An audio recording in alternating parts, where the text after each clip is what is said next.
이건 내 사진이잖아? 어떻게 된 거지? 그럼 내가 정아은? 이곳이 소진의 마지막 희망이었습니다. 남편의 도박빚에 쫓겨 도망쳐 나와 도착한 곳.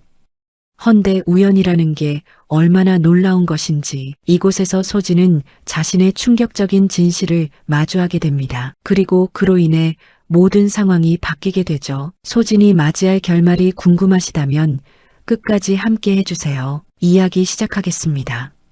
또 전화가 울렸습니다. 소진은 수아를 더 꼭 끌어안았어요. 딸의 작은 몸에서 느껴지는 온기가 유일한 위안이었죠. 창밖으로는 빗방울이 후두득 떨어지기 시작했습니다. 엄마, 무서워. 5살 수아의 목소리가 떨렸어요. 소진의 가슴이 미어졌습니다. 괜찮아. 수아야, 엄마가 있잖아.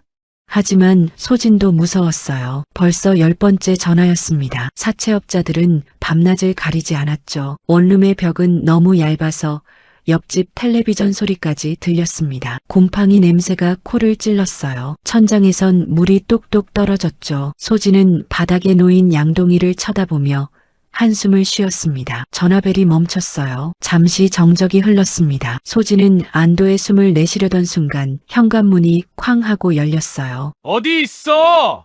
강민수의 목소리였습니다. 술 냄새가 진동했어요. 소진의 온몸이 경직되었죠. 수아가 더 세게 엄마를 껴안았습니다. 작은 손이 부들부들 떨렸어요. 민수가 비틀거리며 방 안으로 들어왔습니다. 눈이 충혈되어 있었고 얼굴은 붉게 달아올라 있었죠. 또 전화 왔더라. 내일까지 돈 안 갚으면.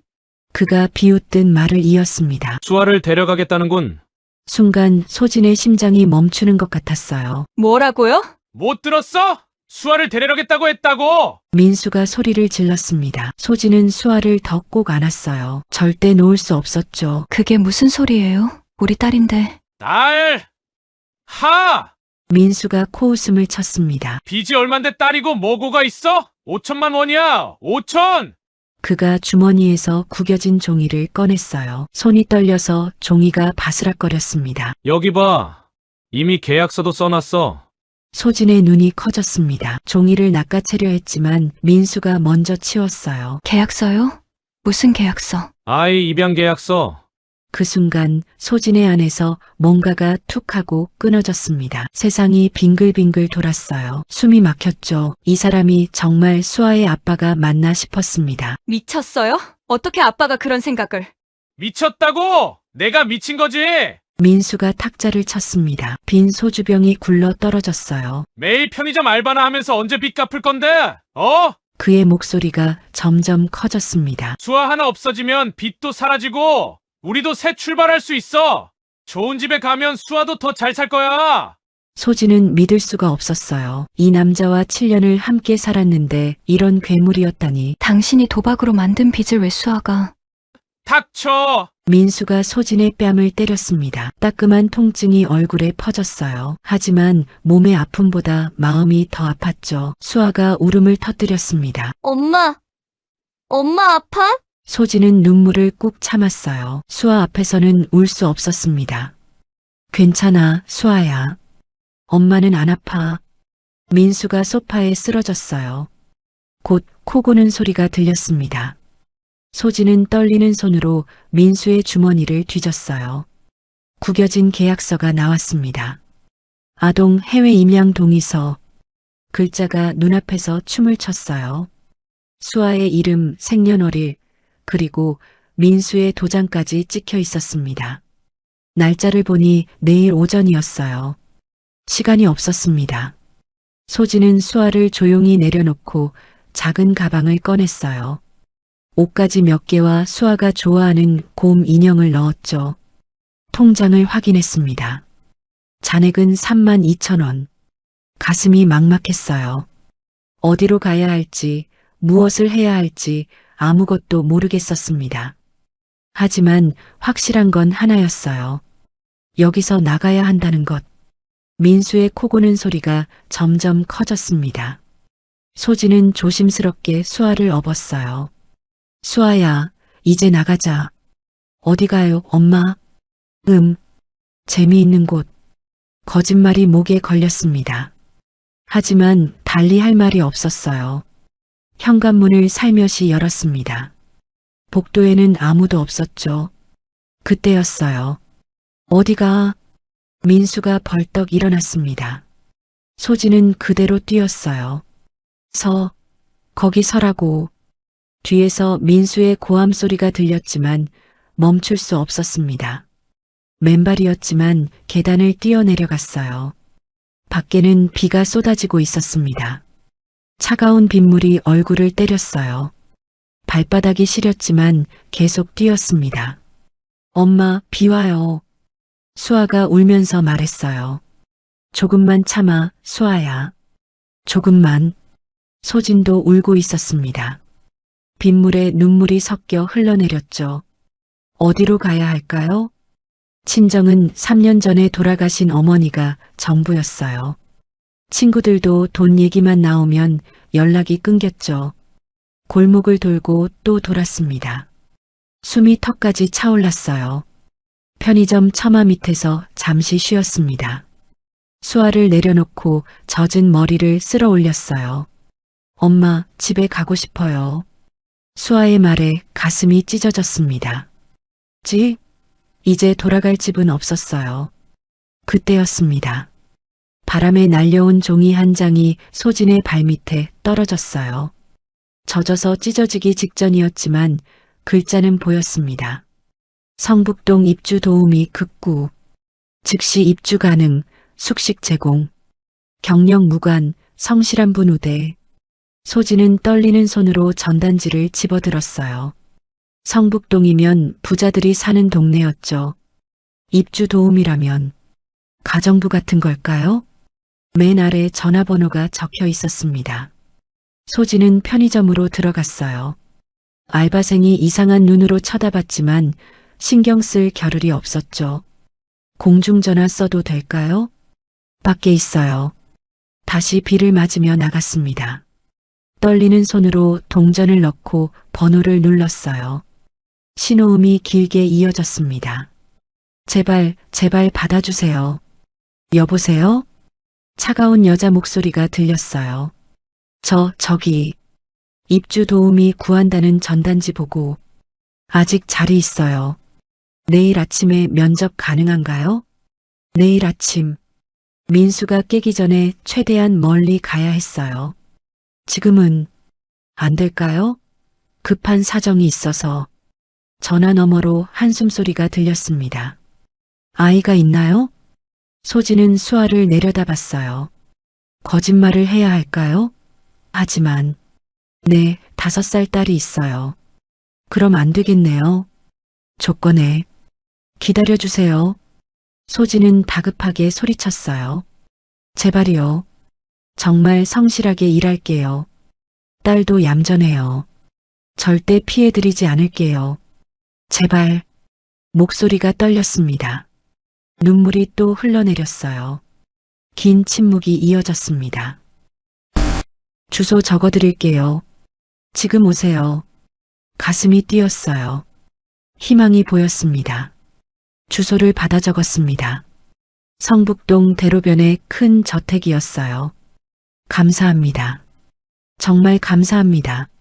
전화를 끊고 소진은 수아를 다시 업었어요. 수아야, 이제 진짜 재미있는 곳으로 가는 거야. 진짜요? 응, 진짜야. 택시를 타야 했어요. 3만 원이면 충분할까요? 도로에 나가 손을 들었습니다. 빗속에서 몇 대의 택시가 그냥 지나갔어요. 마침내 한 대가 섰습니다. 성북동으로 가주세요. 기사 아저씨가 백미러로 소진을 봤어요. 맨발에 온몸이 젖은 모습이 안쓰러웠는지 아무 말 없이 출발했습니다. 창밖으로 도시의 불빛들이 흘러갔어요. 소진은 자는 수아의 머리를 쓰다듬었습니다. 이 아이만은 지켜야 했어요. 무슨 일이 있어도. 빗줄기는 점점 거세졌습니다. 마치 하늘이 소진의 마음을 알고 함께 우는 것 같았어요. 앞으로 어떤 일이 기다리고 있을까요? 모르겠어요. 정말 아무것도 모르겠어요. 하지만 민수의 소나기에서는 벗어났습니다. 수아를 팔아넘기려는 그 악마로부터 도망쳤어요. 여기가 맞나요? 기사 아저씨의 말에 정신을 차렸어요. 높은 담장과 큰 대문이 보였습니다. 네, 여기요. 요금은 28,000원. 거의 다 썼지만 아깝지 않았어요. 비를 맞으며 대문 앞에 섰습니다. 초인종을 누르는 손이 떨렸어요. 이곳이 지옥일까요? 천국일까요? 알 수 없었습니다. 하지만 비를 맞으며 거리를 헤매는 것보다는 나을 거예요. 수아를 빼앗기는 것보다는 무엇이든 나을 거예요. 비, 초인종 소리가 밤의 정적을 깼습니다. 소진은 수아를 꼭 안으며 기다렸어요. 새로운 삶의 문이 열리기를, 아니, 살아남기 위한 마지막 선택이 시작되기를. 대문이 천천히 열렸습니다. 소진의 심장이 쿵쿵 뛰었어요. 수아를 업은 등이 비와 땀으로 흠뻑 젖어 있었죠. 문 너머로 보이는 저택은 마치 동화 속 성 같았습니다. 하지만 왠지 차가워 보였어요. 얼음으로 만든 성처럼요. 누구세요? 날카로운 목소리가 들렸습니다. 검은 정장을 입은 중년 여자가 나타났어요. 머리는 단정하게 올려 묶었고 표정은 차가웠습니다. 조금 전에 전화드렸던. 아, 그렇군요. 여자는 소진을 위아래로 훑어봤어요. 시선이 닿는 곳마다 얼어붙는 것 같았습니다. 한 실장이에요. 따라오세요. 한 실장은 돌아서서 걸었습니다. 소진은 떨리는 다리로 뒤를 따랐어요. 정원을 지나는 동안 빗물이 얼굴을 때렸습니다. 가로등 불빛에 비친 나무들이 으스스했어요. 현관문을 열고 들어가니 따뜻한 공기가 얼굴을 감쌌습니다. 소진은 안도의 한숨을 쉬었어요. 적어도 따뜻한 곳에 왔구나. 여기서 기다리세요. 한 실장이 말하고는 안으로 들어갔습니다. 소진은 수아를 내려놓았어요. 다리가 후들거렸죠. 엄마, 여기 어디예요? 수아가 졸린 목소리로 물었습니다. 엄마 일할 곳이야. 현관은 소진이 사는 원룸보다 넓었어요. 대리석 바닥이 반들반들 빛났고 벽에는 비싼 그림들이 걸려 있었습니다. 이런 곳에서 일한다고요? 꿈만 같았어요. 발소리가 들렸습니다. 한 실장과 함께 또 다른 사람이 나타났어요. 50대 후반으로 보이는 여자였습니다.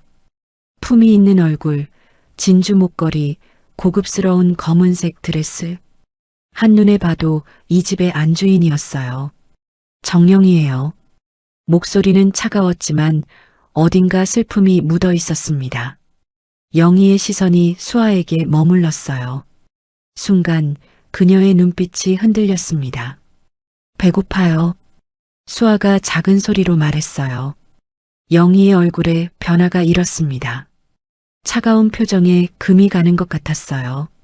한 실장, 부엌에서 뭐라도 가져와요. 네, 사모님. 한 실장이 사라지자 영희가 다시 입을 열었습니다. 애 아빠는요? 질문이 날카로웠어요. 소진의 가슴이 철렁 내려앉았습니다. 헤어졌어요. 거짓말이었지만 어쩔 수 없었죠. 진실을 말할 수는 없었어요. 영희가 고개를 끄덕였습니다. 일은 힘들어요. 새벽부터 밤늦게까지. 애 돌볼 시간도 없을 거예요. 괜찮아요. 정말 열심히 할게요. 월급은 200만 원. 별채에서 지내야 해요. 200만 원. 소진은 믿을 수가 없었어요. 편의점에서는 한 달 내내 일해도 150도 안 됐는데. 정말 감사합니다. 그때 한 실장이 쟁반을 들고 왔어요. 김이 모락모락 나는 밥과 국, 반찬들이 놓여 있었습니다. 수아의 눈이 반짝였어요. 엄마, 밥이다. 천천히 먹어. 영희가 말했습니다. 목소리가 조금 부드러워진 것 같았어요.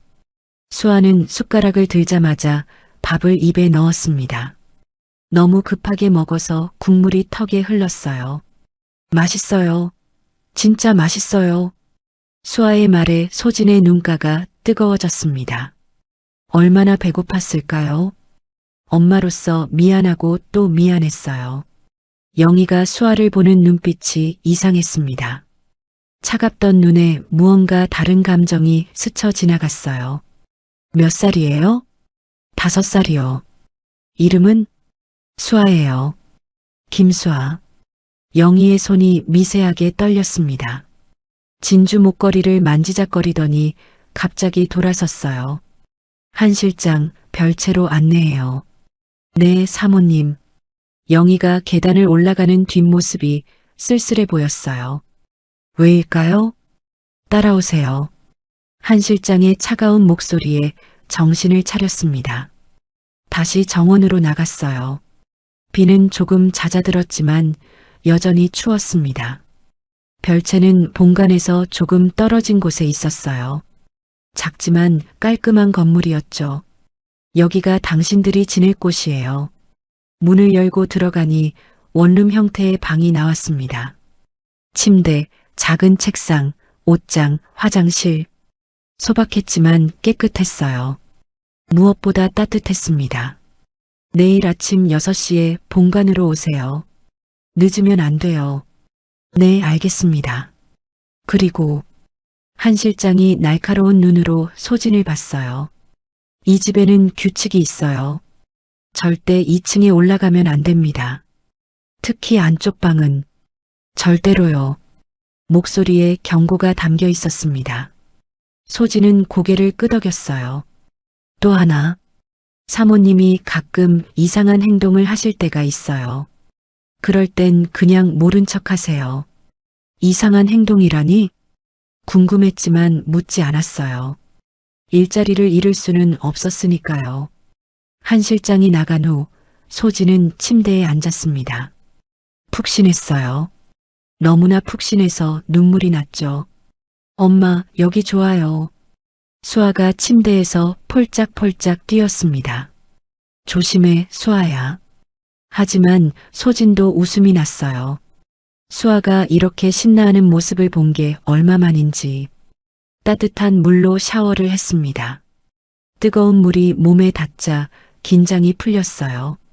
수아를 씻기고 침대에 눕혔습니다. 엄마, 이제 계속 여기서 살아요? 응, 그럴 거야. 좋아요. 따뜻하고 좋아요.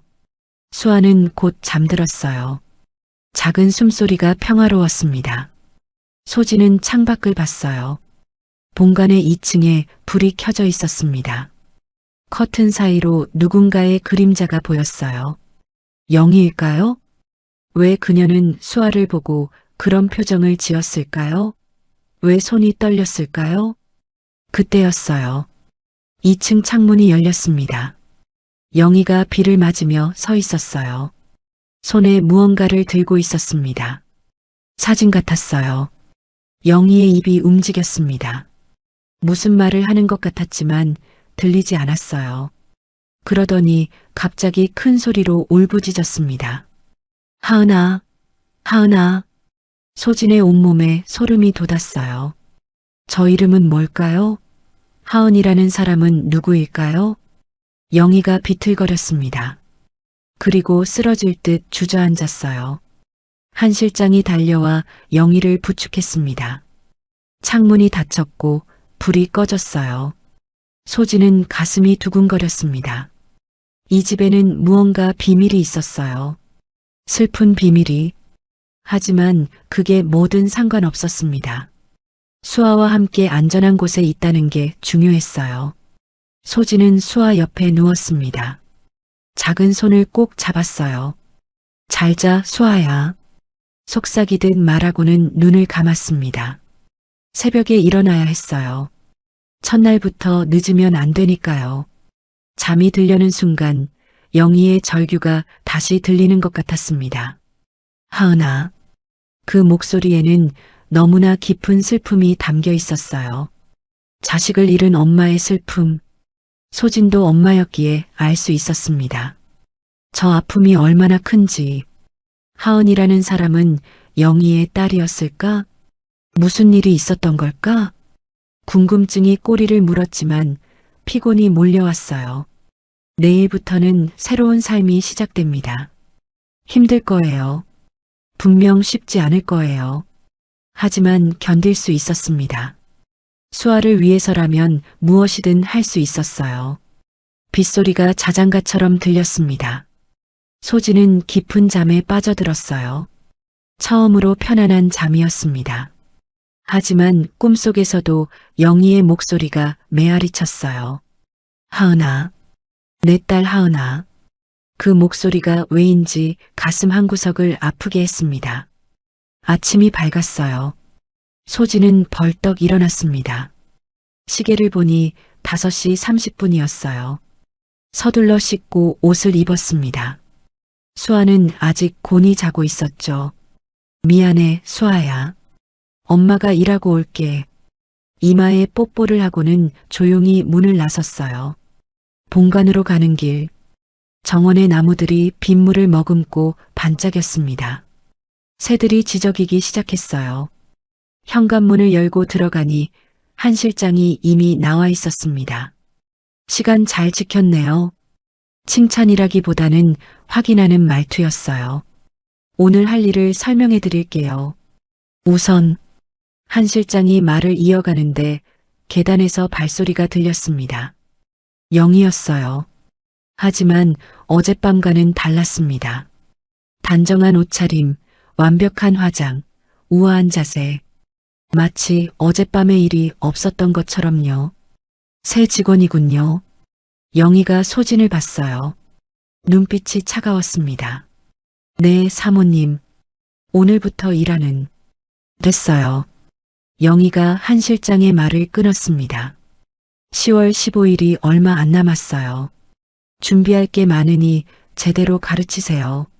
네, 사모님. 영희가 지나가면서 남긴 향수 냄새가 코를 찔렀어요. 비싼 향수였죠. 소진은 궁금했습니다. 10월 15일에 무슨 일이 있는 걸까요? 따라오세요. 한 실장이 부엌으로 안내했어요. 여기가 당신이 주로 일할 곳이에요. 청소, 빨래, 요리, 모든 걸 해야 해요. 부엌은 엄청 넓었습니다. 최신식 기기들로 가득했어요. 특히 10월 15일 제사 음식은 완벽해야 해요. 사모님이 가장 신경 쓰시는 날이거든요. 제사라고요? 25년 전에 실종된 따님 제사예요. 하은 아가씨. 소진의 심장이 쿵 내려앉았습니다. 하은. 어젯밤 영희가 울부짖던 그 이름. 실종이요? 네. 2살 때 갑자기 사라졌어요. 경찰도 사설탐 정도 못 찾았죠.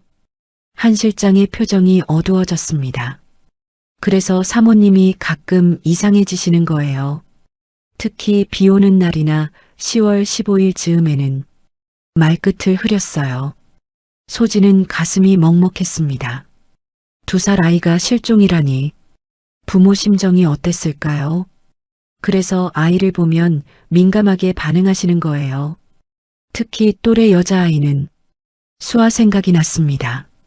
5살이니 하은이 살아있다면 27. 어쨌든 열심히 하세요. 사모님이 까다로우시지만 일만 잘하면 오래 있을 수 있어요. 한 실장이 설명을 계속했지만 소진의 머릿속은 복잡했어요. 이 차가운 성 같은 집에 그런 슬픈 사연이 있었다니. 영희의 차가움도 히스테리도 다 이해가 됐어요. 자식을 잃은 엄마의 마음. 그것만큼 아픈 게 있을까요? 소진은 결심했습니다. 최선을 다하자.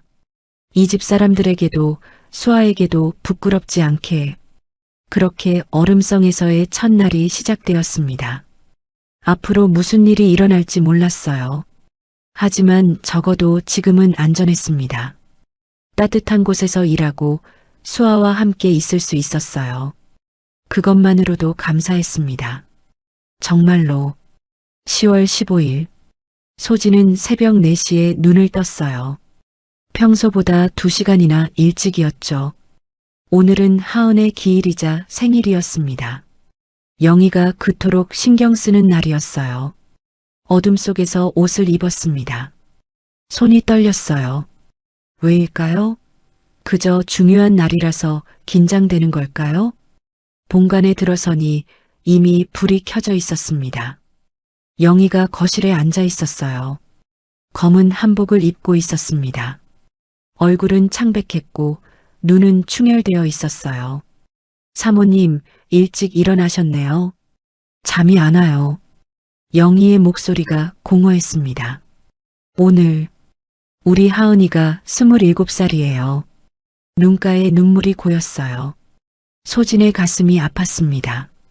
제사상은 완벽해야 해요. 하은이가 좋아하던 음식들로, 특히 미역국은. 영희가 말을 멈췄어요. 입술이 떨렸습니다. 최고의 재료로 준비하겠습니다. 사모님. 여기요. 영희가 봉투를 내밀었어요. 백화점 가서 최고급 한우 사세요. 하은이는 고기를 참 좋아했어요. 봉투 안에는 100만 원이 넘는 현금이 들어 있었습니다. 소진은 눈이 휘둥그레졌어요. 이렇게 많이. 돈은 상관없어요. 최고로 사세요. 영희의 눈빛이 간절했습니다. 백화점은 아침 10시에 열었어요. 소진은 수아를 어린이집에 맡기고 택시를 탔습니다. 가슴이 무거웠어요. 10분간에 들어서자 화려한 진열대가 눈앞에 펼쳐졌습니다. 뭘 찾으세요? 직원이 다가왔어요. 한우요. 제일 좋은 걸로요. 이쪽으로 오세요. 최고급 한우 코너였습니다. 가격표를 보니 숨이 막혔어요. 1등급 한우 1kg에 50만 원. 이런 고기를 누가 먹을까 싶었어요. 소진은 자신이 하루 종일 일해서 버는 돈으로는 100g도 못 산다는 생각에 씁쓸했습니다. 2kg 주세요. 네, 포장해 드릴게요. 100만 원. 한 달 집세보다 비싼 고기를 들고 나왔어요. 집으로 돌아오는 택시 안에서 소진은 눈물이 났습니다. 왜일까요? 돈이 아까워서가 아니었어요. 그저 인생이 너무 다르다는 게 슬펐습니다. 누군가는 죽은 딸을 위해 100만 원짜리 고기를 사고 누군가는 살아있는 딸을 팔려고 해요. 본관에 돌아오니 한 실장이 기다리고 있었습니다. 제사상 차리는 건 도와드릴게요. 하지만 음식은 직접 만드셔야 해요. 네. 부엌에 들어선 소진은 앞치마를 둘렀어요. 미역국부터 끓이기로 했습니다. 하은의 생일이니까요. 미역을 불리고 한우를 썰었어요. 그런데 이상한 일이 일어났습니다. 손이 저절로 움직이는 것 같았어요. 마치 오래전부터 해왔던 것처럼 자연스럽게 참기름을 두르고 고기를 볶았습니다. 미역을 넣고 볶다가 물을 부었어요. 소진은 놀랐습니다. 자신도 모르게 된장을 한 숟가락 넣고 있었어요. 미역국에 된장이라니? 하지만 손은 멈추지 않았습니다. 마늘도 특별한 방식으로 다졌고 간장도 아주 조금만 넣었어요. 마치 누군가가 가르쳐준 대로 하는 것 같았습니다. 전을 부칠 때도 마찬가지였어요. 호박전, 김치전, 동태전, 반죽 농도부터 부치는 온도까지 모든 게 완벽했습니다. 이게 뭐지? 나는 요리를 잘 못하는데. 소진은 혼란스러웠어요. 점심때가 되자 제사 음식이 거의 완성되었습니다. 한 실장이 들어와서 놀란 표정을 지었어요. 이렇게 잘하실 줄은. 경력이 있으신가요? 아니요, 그냥. 소진도 설명할 수가 없었습니다. 오후가 되자 영희가 내려왔어요. 회장도 함께였습니다. 정태섭 회장은 60대 중반의 남자였어요. 위험 있는 얼굴이었지만 눈가에는 깊은 주름이 있었죠. 음식 냄새가 좋네요. 회장이 부엌을 들여다봤어요. 새로운 직원이 만들었습니다. 한 실장이 대답했습니다. 회장이 미역국 냄비를 보더니 눈빛이 변했어요. 이 냄새는 무언가를 기억하려는 듯 눈을 감았습니다. 제사상 차려요. 영희가 차가운 목소리로 말했어요. 안방에 제사상이 차려졌습니다. 소진도 음식을 나르며 도왔어요. 그때였습니다. 영희가 장롱에서 뭔가를 꺼냈어요. 액자였습니다. 하은아. 영희가 액자를 제사상에 놓았어요. 소진은 숨이 멎을 뻔했습니다. 사진 속 아이가 입고 있는 한복, 분홍색 저고리에 빨간 치마, 그리고 가슴에 수놓아진 항문양. 이건 소진의 다리에 힘이 빠졌어요. 자신이 가진 한복과 똑같았습니다. 고아원에서부터 가지고 있던 유일한 물건이었어요. 하계 모양도 수놓은 방식도 색깔도 모두 같았어요. 우연일까? 아니야, 이렇게 똑같을 수는. 머릿속이 하얗게 변했습니다. 심장이 미친 듯이 뛰었어요. 왜 그래요? 한 실장의 날카로운 목소리에 정신을 차렸습니다. 아, 아니에요. 죄송합니다. 소진은 황급히 고개를 숙였어요. 제사가 시작되었습니다. 영희와 회장이 절을 했어요. 영희는 절을 하다가 주저앉아 울었습니다. 하은아, 엄마야. 보고 싶어. 회장이 아내를 부축했어요. 그의 눈에도 눈물이 고여 있었죠. 소진은 가만히 서 있었습니다. 아니, 설 수밖에 없었어요. 온몸이 돌처럼 굳어버렸으니까요. 그 한복, 정말 같은 건가? 의문이 꼬리를 물었습니다. 왜 자신이 그 한복을 가지고 있을까요? 고아원 원장님은 그저 내가 왔을 때 입고 있던 거야 라고만 했었어요. 제사가 끝나고 음식을 나눠 먹었습니다. 회장이 미역국을 한 숟가락 떠먹더니 놀란 표정을 지었어요. 이 맛은. 그가 소진을 봤습니다. 어디서 배운 방법이에요? 그냥 손이 가는 대로 했어요. 신기하네. 우리 하은이 돌잔치 때 만들었던 미역국이랑 똑같아요. 영희가 숟가락을 떨어뜨렸습니다. 여보. 아니야, 그냥 비슷한 거겠지. 회장이 서둘러 말했지만 분위기는 이미 무거워졌어요. 저녁이 되어 소진은 별채로 돌아왔습니다. 수아가 뛰어나왔어요. 엄마, 오늘 어린이집에서 그림 그렸어요. 평소 같으면 수아를 안고 칭찬했을 텐데 오늘은 그럴 수가 없었어요. 머릿속이 너무 복잡했습니다. 수아야, 엄마가 잠깐만. 소진은 옷장을 열었어요. 구석에 숨겨둔 보자기를 꺼냈습니다. 떨리는 손으로 보자기를 풀었어요. 분홍색 저고리, 빨간 치마, 그리고 항문양. 제사상에서 본 것과 정말 똑같았습니다. 아니, 하나 더 있었어요. 왼쪽 소매 안쪽에 작은 점이 있었습니다. 먹물이 튄 것 같은 자국이었어요. 사진을 다시 봐야 해. 혹시 이 점도. 소진은 한복을 다시 싸서 넣었어요. 그런데 이상한 기분이 들었습니다. 누군가 지켜보는 것 같은. 창밖을 봤어요. 아무도 없었습니다. 하지만 불안감은 사라지지 않았어요. 그날 밤 소진은 잠을 이룰 수 없었습니다. 자꾸만 영정사진 속 아이의 얼굴이 떠올랐어요.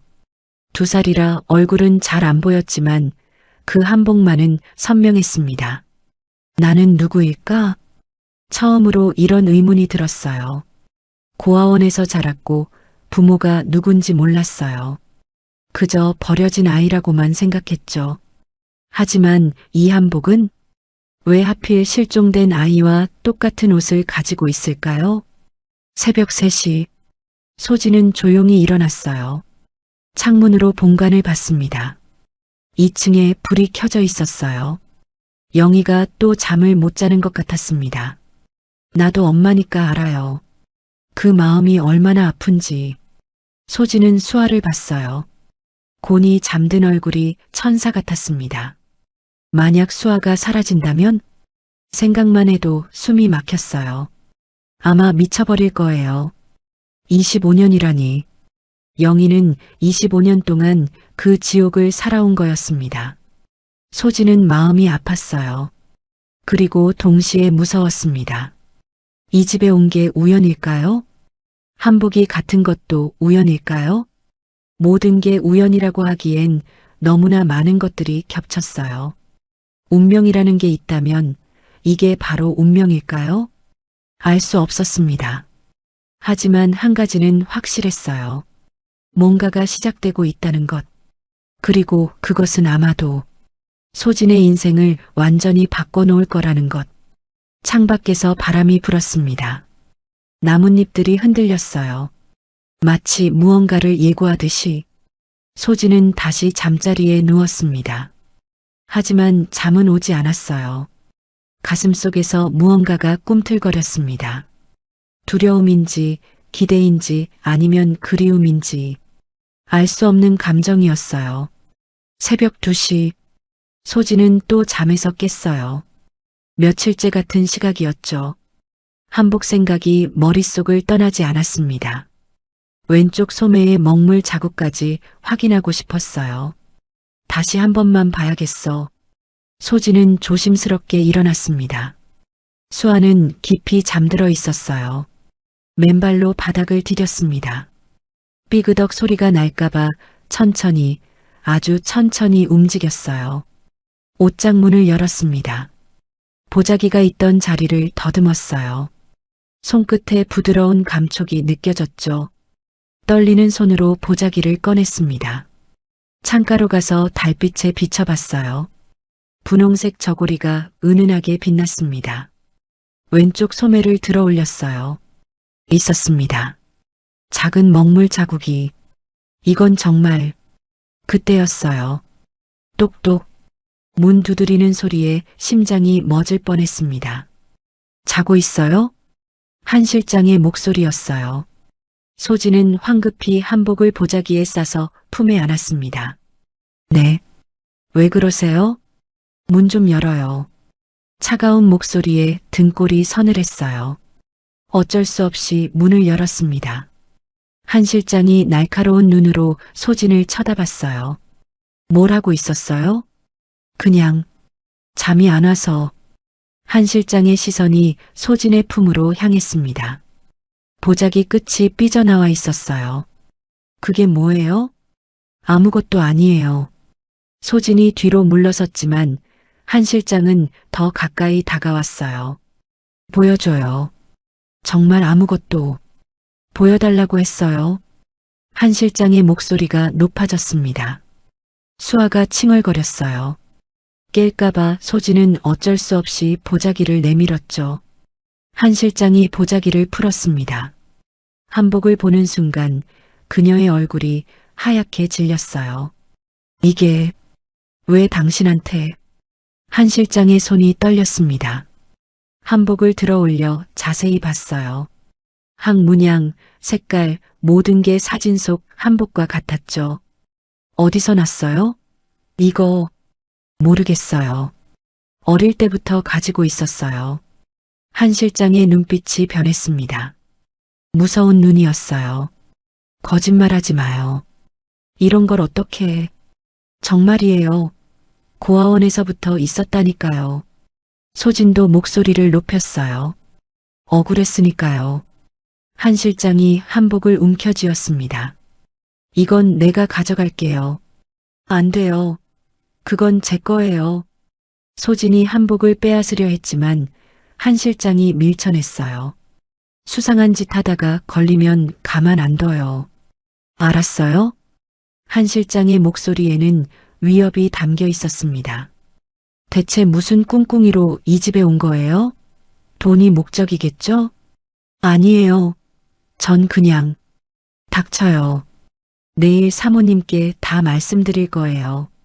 한 실장이 한복을 들고 나가려는 순간 수아가 울음을 터뜨렸어요. 엄마. 소진은 수아를 안았습니다. 한 실장은 차가운 눈으로 보더니 문을 쾅 닫고 나갔어요. 한복이 사라졌습니다. 유일한 단서가 자신의 과거를 알 수 있는 유일한 물건이 빼앗긴 거예요. 소진은 눈물이 났습니다. 분하고 억울했어요. 엄마, 왜 울어요?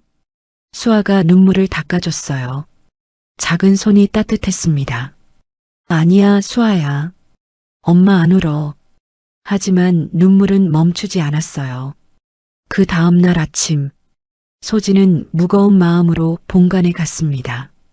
한 실장이 뭐라고 했을까요?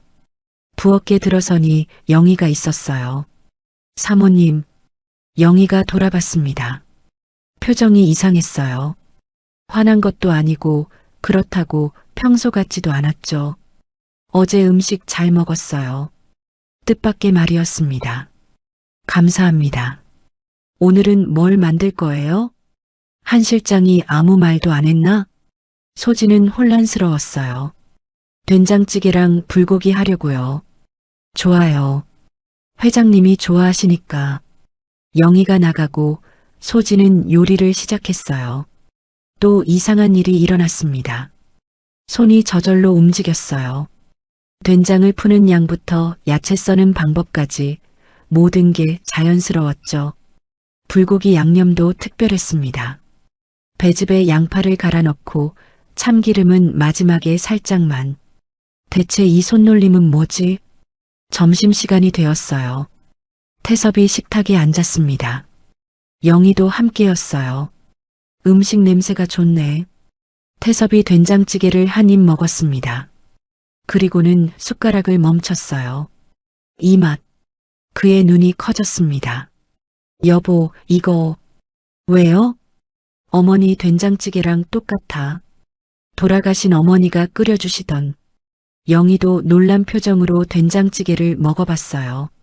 정말이네. 어떻게? 두 사람이 소진을 봤습니다. 소진은 당황했어요. 무슨 말을 해야 할지 몰랐죠. 그냥 이렇게 하면 맛있을 것 같아서요. 태섭이 불고기를 먹었습니다. 또 놀란 표정을 지었어요.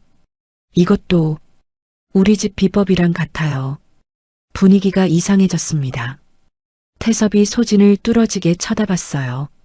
무언가를 찾는 듯한 눈빛이었죠. 몇 살이에요? 25이요. 고향은? 서울이요. 고아원에서 자랐어요. 태섭과 영희가 시선을 주고받았습니다. 그때 한 실장이 들어왔어요. 손에 뭔가를 들고 있었죠. 사모님, 이것 좀 보세요. 한 실장이 가방을 열었습니다. 소진의 가방이었어요. 그건 한 실장이 가방에서 뭔가를 꺼냈습니다. 초록색으로 반짝이는 목걸이였어요. 영희가 벌떡 일어났습니다. 내 에메랄드 목걸이. 소진은 충격을 받았어요. 그런 거 본 적도 없는데 왜 자기 가방에서 나오는 거죠?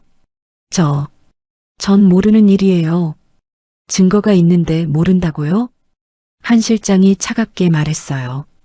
어젯밤 수상한 행동을 해서 확인해 봤더니 이게 나왔어요. 거짓말이었습니다.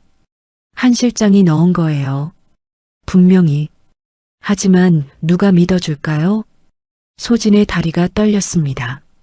억울함에 목이 메었어요. 정말 아니에요. 전 그런 거 훔치지 않았어요. 그럼 왜 당신 가방에 있어요? 한 실장이 몰아붙였습니다. 태섭이 손을 들었어요. 잠깐. 그가 한 실장을 봤습니다. 눈빛이 날카로웠어요. 한 실장, 이상하지 않아요? 뭐가요, 회장님? 굳이 가방을 뒤진 이유가 뭐예요? 한 실장이 당황했습니다. 그게 수상해서. 뭐가 수상했는데? 태섭의 목소리가 차가워졌어요. 영희도 뭔가 이상함을 느낀 듯 했습니다. 그래요. 왜 남의 가방을 멋대로 뒤졌어요? 한 실장의 얼굴이 빨개졌어요. 저는 단지 이 집을 위해서. 됐어요. 태섭이 말을 끊었습니다. 한 실장, 당신이 더 수상해요. 순간 한 실장의 표정이 굳었습니다. 회장님, 전 25년 동안 이 집에서. 그래서 더 이상해요. 왜 새로운 직원을 이렇게 몰아붙이죠? 태섭이 일어섰습니다.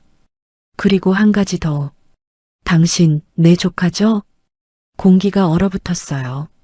한 실장의 얼굴이 하얗게 질렸습니다. 회장님, 몇 년 전부터 눈치채고 있었어요. 내 재산을 노리고 있다는 것도. 태섭의 목소리는 조용했지만 무서웠어요. 하은이가 없으니까 자기가 후계자가 될 거라고 생각했겠죠? 한 실장이 무릎을 꿇었습니다. 회장님, 오해예요. 오해?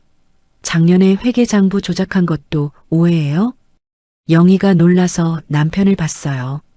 여보, 그게 무슨... 미안해요. 당신 걱정할까봐 말 안 했어요. 태섭이 한 실장을 내려다봤습니다. 2억을 빼돌렸죠? 카지노에서 다 날렸다면서요? 한 실장이 바들바들 떨었어요. 모든 게 밝혀진 거였습니다. 소진은 멍하니 서 있었어요. 자신을 함정에 빠뜨리려던 한 실장의 정체가 이렇게 드러나다니. 나가요. 태섭의 한마디에 한 실장이 고개를 들었습니다. 회장님, 한 번만. 경찰에 신고하지 않는 것만도 감사하게 생각해요. 당장 나가요. 한 실장이 비틀거리며 일어났어요. 소진을 지나치며 무서운 눈으로 쏘아봤지만 이제는 아무 힘도 없었죠. 문이 쾅 닫혔습니다. 정적이 흘렀어요. 태섭이 소진을 봤습니다. 눈빛이 부드러워졌어요. 미안해요. 우리 집안 문제로 피해를 줘서. 아니에요. 그런데 정말 궁금해요. 태섭이 다가왔습니다. 어떻게 우리 집 음식 맛을 아는 거예요? 정말로 배운 적이 없어요? 소진은 고개를 끄덕였어요. 네, 정말이에요. 저도 이상해요. 손이 알아서 움직이는 것 같아요. 태섭과 영희가 또 시선을 주고받았습니다. 뭔가 깊은 의미가 담긴 눈빛이었어요. 이 사람들도 뭔가 느끼고 있구나. 소진은 생각했습니다. 한복, 음식 솜씨, 그리고 설명할 수 없는 이 낯익음. 모든 게 우연이라고 하기엔 너무 많은 일치점이 있었어요. 진실의 문이 조금씩 열리고 있었습니다. 하지만 아직은 안개 속이었어요. 누가 먼저 그 안개를 걷어낼까요? 시간이 말해줄 거였습니다. 한 실장이 떠난 지 일주일이 지났어요. 집안은 평화로웠습니다. 영희도 소진에게 조금씩 마음을 열기 시작했죠. 수아가 참 예뻐요. 아침마다 영희는 수아를 보며 미소 지었어요. 차가웠던 얼굴에 온기가 돌았습니다. 하지만 소진은 불안했어요. 민수가 아직 찾아오지 않았어. 일주일이나 조용하다는 게 오히려 무서웠습니다. 폭풍 전의 고요 같았죠. 그날도 평소처럼 아침 일을 하고 있었어요. 수아는 정원에서 놀고 있었습니다. 나비를 쫓아다니며 깔깔거렸죠. 엄마, 나비 잡았어요. 조심해, 수아야. 평화로운 순간이었어요. 그때였습니다. 쾅! 엄청난 소리가 들렸어요. 대문이 부서지는 소리였습니다. 아! 김소진. 민수의 고함이 정원을 울렸어요. 소진의 온몸이 얼어붙었습니다. 손에 들고 있던 그릇이 떨어져 깨졌어요. 내 마누라 어디 있어? 당장 나와. 민수가 비틀거리며 들어왔습니다. 얼굴은 벌겋게 달아올라 있었고 옷은 며칠은 안 갈아입은 듯 더러웠어요. 수아도 내놔. 내 딸이야. 영희가 놀라서 나왔습니다. 무슨 일이에요? 당신은 누구야? 내 마누라 어디 숨겼어? 민수가 영희에게도 소리를 질렀어요. 태섭이 서둘러 내려왔습니다. 경비 불러. 뭐? 경비? 좋아, 다 불러. 민수가 주머니에서 뭔가를 꺼냈어요. 칼이었습니다. 모두가 숨을 멈췄어요. 수아가 무서워서 울기 시작했습니다. 엄마, 수아야. 소진이 수아에게 달려가려 했지만 민수가 가로막았어요. 움직이지 마. 한 발짝만 움직이면. 칼을 휘둘렀습니다. 소진은 뒤로 물러섰어요. 다리가 후들거렸죠. 왜 이래요? 우리 그냥 조용히 살게 해줘요. 조용히? 빚쟁이들이 매일 찾아와서 죽이겠다는데? 민수가 다가왔어요. 술 냄새가 진동했습니다. 다 내 잘못이야. 내가 도망치는 바람에. 내 잘못이 아니에요. 당신이 도박으로 만든 빚이잖아요. 소진도 소리쳤어요. 더 이상 참을 수 없었습니다. 그리고 수아를 팔려고 했잖아요. 어떻게 그럴 수 있어요? 닥쳐. 민수가 소진의 팔을 잡았어요. 너무 세게 잡아서 비명이 나올 뻔했습니다. 같이 가. 지금 당장. 안 돼요. 소진이 팔을 빼려고 몸부림쳤어요. 그 순간이었습니다. 옷이 찢어지는 소리가 났어요. 민수가 너무 세게 잡아당긴 탓에 소진의 위로 소매가 찢어진 거였죠. 오른쪽 팔이 드러났습니다. 그리고 영희가 이상한 소리를 냈어요. 눈이 커지더니 소진의 팔을 뚫어지게 쳐다봤습니다. 오른쪽 팔꿈치에 반달 모양의 흉터가 있었어요. 저 흉터. 영희의 목소리가 떨렸습니다. 25년 전 계단에서 함께 넘어졌을 때 다리에 힘이 빠진 영희가 주저앉았어요. 하은아? 믿을 수 없다는 표정이었습니다. 눈에는 눈물이 가득 고였어요. 뭐라고요? 소진도 놀랐습니다. 무슨 말인지 이해할 수 없었어요. 태섭도 다가와서 흉터를 봤어요. 그의 얼굴도 하얗게 변했습니다. 정말이야. 그때 계단에서 넘어져서 병원에 갔었지. 여보, 이 흉터 봐요. 똑같아요. 영희가 울면서 말했어요. 민수는 상황을 이해하지 못하고 멍하니 서 있었습니다. 뭐야, 이거. 무슨 일이야? 태섭이 결단을 내렸어요. 유전자 검사를 하죠. 지금 당장. 네. 소진이 놀라서 물었습니다. 회장님, 그게 무슨...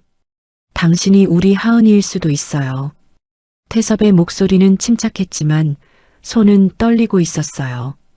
병원에 연락해서 바로 검사 받읍시다. 민수가 정신을 차렸어요. 잠깐, 뭔 개소리야? 소진이는 내 마누라라고. 당신은 누구죠? 태섭이 차가운 눈으로 민수를 봤어요. 남편이라고? 칼 들고 협박하는 게 남편이에요? 경비원들이 도착했습니다. 민수를 둘러쌌어요. 이 사람 체포해요. 흉기 소지의 주거침입 협박. 뭐? 나라고. 민수가 발버둥 쳤지만 소용없었어요. 끌려가면서도 계속 소리쳤습니다. 소진아, 넌 내 마누라야. 잊지 마. 하지만 아무도 그의 말을 듣지 않았어요. 모두의 시선은 소진의 팔에 있는 흉터에 고정되어 있었으니까요. 영희가 떨리는 손으로 소진의 팔을 만졌어요. 아파요? 아니에요. 이상한 기분이었습니다. 영희의 손길이 왜인지 낯설지 않았어요. 따뜻하고 포근했죠. 미안해. 25년 전에 내가 조심했어야 했는데. 영희가 흐느꼈어요. 엄마가 미안해. 하은아. 하은. 그 이름이 소진의 가슴을 울렸습니다. 정말 자신이 그 하은일까요? 25년 전 사라진 그 아이가? 믿을 수 없었어요.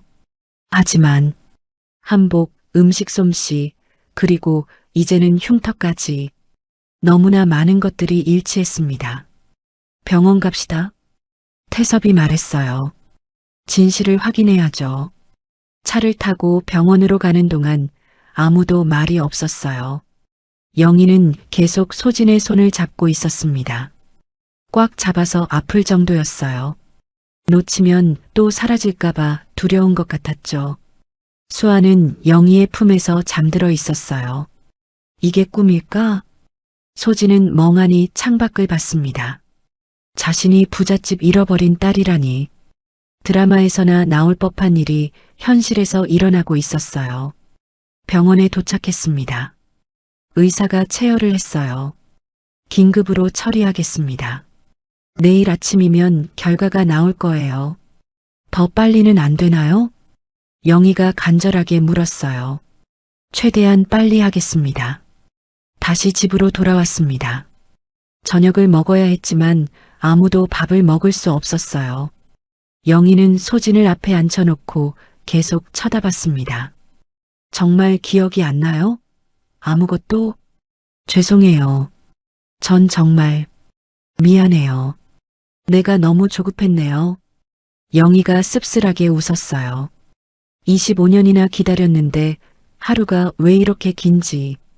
밤이 깊어갔습니다. 소진은 별채로 돌아왔어요. 수아를 재우고 창밖을 봤습니다. 본관의 불이 아직 켜져 있었어요. 영희와 태섭도 잠을 못 자는 것 같았죠. 내가 정말 하은일까? 가슴이 두근거렸습니다. 두렵기도 하고 설레기도 했어요. 만약 정말이라면 자신에게도 부모가 있었다는 거잖아요. 버려진 게 아니라 잃어버린 거였다는 거잖아요. 눈물이 났습니다. 엄마. 난생 처음으로 그 단어를 진짜 의미로 떠올렸어요. 영희가 엄마일 수도 있다니. 차가워 보였지만 따뜻한 사람. 25년 동안 딸을 기다린 사람. 새벽이 밝아왔습니다. 전화벨이 울렸어요. 병원이었습니다. 검사 결과가 나왔습니다. 지금 오실 수 있나요? 심장이 미친 듯이 뛰었어요. 운명의 순간이었습니다. 진실이 밝혀질 시간.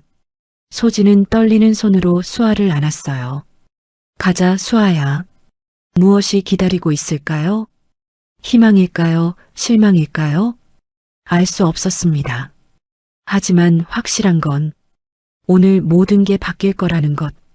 폭풍이 시작되었어요. 진짜 폭풍이. 새벽 6시. 병원은 아직 조용했어요. 복도에는 희미한 불빛만 켜져 있었죠. 소진은 떨리는 다리로 진료실에 들어갔습니다. 영희와 태섭이 이미 와 있었어요. 두 사람의 얼굴은 밤을 새운 탓에 초췌했습니다. 하지만 눈빛만은 간절했죠. 의사가 봉투를 들고 들어왔어요. 결과가 나왔습니다. 순간 숨이 멎는 것 같았습니다. 소진은 수아의 손을 꽉 잡았어요. 손바닥에 땀이 났죠. 의사가 봉투를 열었습니다. 천천히, 너무나 천천히. 유전자 검사 결과. 모두가 숨을 죽였어요. 99.999% 일치합니다. 친자 관계가 확실합니다. 침묵. 1초, 2초, 3초. 그리고 영희가 비명 같은 울음을 터뜨렸어요. 무릎을 꿇고 주저앉았습니다. 온몸이 떨렸죠. 하은아, 정말 내가 하은이야. 태섭도 눈물을 흘렸어요. 강한 회장의 모습은 온데간데 없었습니다. 그저 딸을 찾은 아버지일 뿐이었죠. 25년 만에 그가 소진에게 다가왔어요. 떨리는 손으로 소진의 얼굴을 만졌습니다. 내 딸. 그 순간 태섭의 얼굴이 일그러졌어요. 내 딸을 하인으로 부렸다니. 그는 주먹으로 벽을 쳤습니다. 쿵 하는 소리에 모두가 놀랐어요. 미안해. 정말 미안해, 하은아. 소진은 멍하니 서 있었습니다. 하은. 자신의 진짜 이름이 하은이라니. 25년 동안 잃어버렸던 이름. 엄마가 미안해. 영희가 소진을 껴안았어요. 너무 세게 안아서 숨이 막힐 정도였습니다. 엄마가 잠깐 한눈판 사이에. 그 사이에 내가. 영희의 목소리가 끊어졌어요. 죄책감에 말을 잇지 못했죠. 25년 동안 어떻게 살았니? 얼마나 힘들었니? 영희가 소진의 얼굴을 쓰다듬었어요. 눈물로 범벅이 된 얼굴이었지만 그 어느 때보다 아름다웠습니다. 아니 저. 소진도 말을 제대로 할 수가 없었어요. 엄마, 아빠. 평생 불러보지 못했던 그 단어들이 목구멍에 걸렸습니다. 할머니. 수아가 영희를 불렀어요. 우리 엄마 울어요. 할머니도 울어요. 왜 울어요? 순간 영희의 눈이 더 커졌습니다. 할머니? 나를 할머니라고? 네, 할머니. 수아가 해맑게 웃었어요. 영희가 수아를 번쩍 안아들었습니다. 내 손녀구나. 내게 손녀가 있었어. 행복한 울음이 병원을 가득 채웠어요. 집으로 돌아오는 차 안. 소진은 뒷좌석에서 부모님 사이에 앉아 있었습니다. 아직도 실감이 나지 않았어요. 꿈만 같았죠. 하은아. 태섭이 불렀습니다. 네. 아니, 그냥 불러보고 싶었어. 그가 미소 지었어요. 눈가에는 아직 눈물 자국이 남아 있었죠. 25년 동안 매일 내 이름을 불렀어. 마음속으로. 집에 도착하자 직원들이 모두 나와 있었어요. 소식이 벌써 퍼진 것 같았습니다. 아가씨, 나이든 정원사가 눈물을 흘렸어요. 정말 하은 아가씨가 맞으시네요. 작을 때 제가 업어드리곤 했는데 요리사 아주머니도 울었습니다. 모두가 기쁨의 눈물을 흘렸어요. 25년 동안 이 집을 무겁게 누르던 슬픔이 녹아내리는 순간이었죠. 영희가 소진의 손을 잡고 2층으로 올라갔어요. 금지되었던 그 방으로 문을 열자 시간이 멈춘 듯한 공간이 나타났습니다. 아기 침대, 장난감, 옷들. 모든 게 25년 전 그대로였어요. 매일 청소했어. 내가 돌아올 날을 기다리며.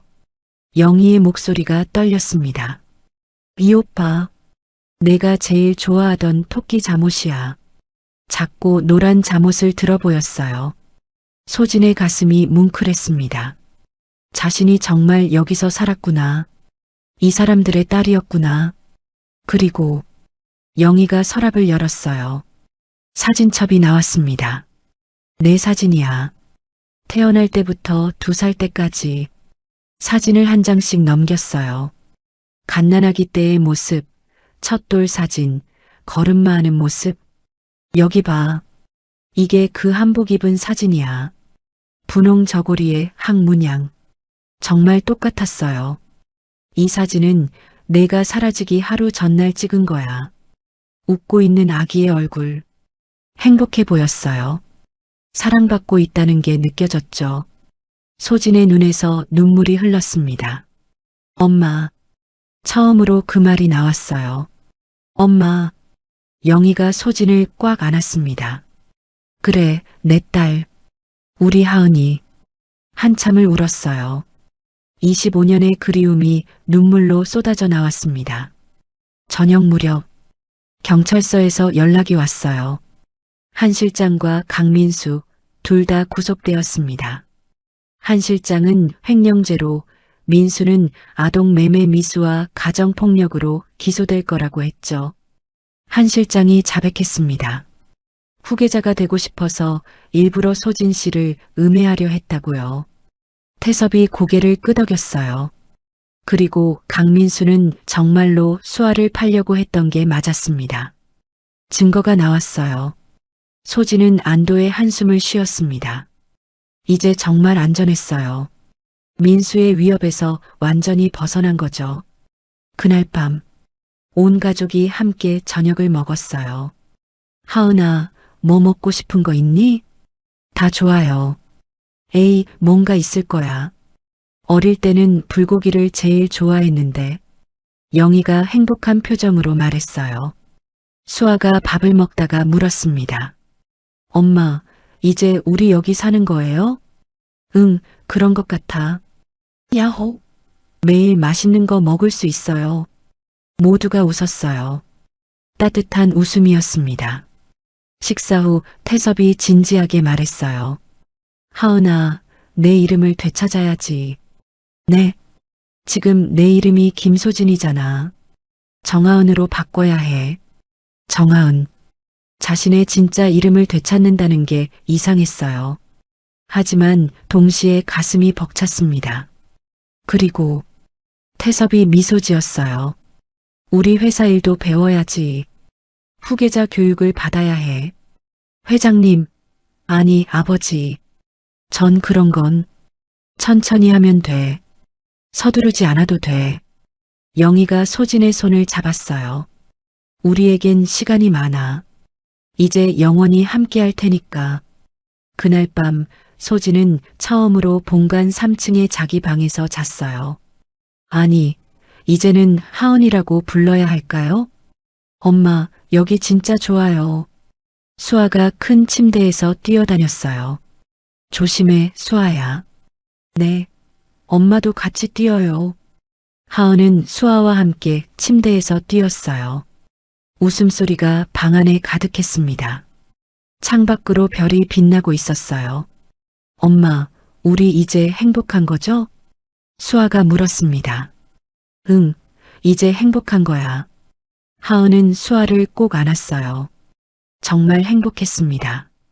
버려진 줄만 알았던 자신이 사실은 그토록 사랑받던 딸이었다니. 25년 동안 부모님이 자신을 찾고 있었다니. 기적 같은 일이었어요. 내 이름은 정하은입니다. 조용히 혼잣말을 했어요. 이상하지 않았습니다. 오히려 편안했어요. 마치 오래 잃어버렸던 옷을 다시 입은 것처럼. 1년 후, 진화복지재단 개소식이 열렸어요. 이사장님, 인사 말씀 부탁드립니다. 하은이 단상에 올랐습니다. 검은색 정장이 잘 어울렸어요. 1년 동안 많이 변했죠. 안녕하세요. 진화복지재단 이사장 정하은입니다. 당당한 목소리였어요. 저는 25년 동안 가족을 잃고 살았습니다. 그 아픔을 아는 사람으로서 같은 아픔을 가진 아이들을 돕고 싶습니다. 객석에서 영희와 태섭이 미소 지으며 듣고 있었어요. 우리 재단은 미아 찾기와 입양 아동 지원에 힘쓸 것입니다. 수아가 할머니 옆에서 손을 흔들었어요. 엄마 멋있어요. 작은 목소리에 사람들이 웃었습니다. 하은도 미소 지었어요. 행사가 끝난 후 가족들이 정원에 모였습니다. 수아야, 그네 타자. 태섭이 손녀를 그네에 태웠어요. 할아버지, 높이 밀어주세요. 알았다, 우리 공주님. 웃음소리가 정원에 울려 퍼졌습니다. 영희가 하은 옆에 앉았어요. 행복하니? 네, 엄마.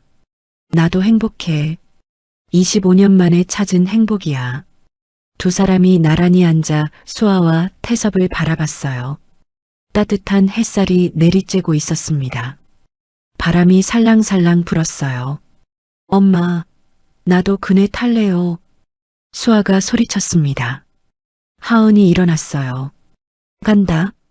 뛰어가는 하은의 뒷모습을 보며 영희가 속삭였습니다. 돌아와줘서 고마워, 하은아. 그렇게 긴 겨울이 끝나고 봄이 왔어요. 정하은과 그의 가족에게 찾아온 따뜻한 봄. 이제는 영원히 계속될 봄이었습니다.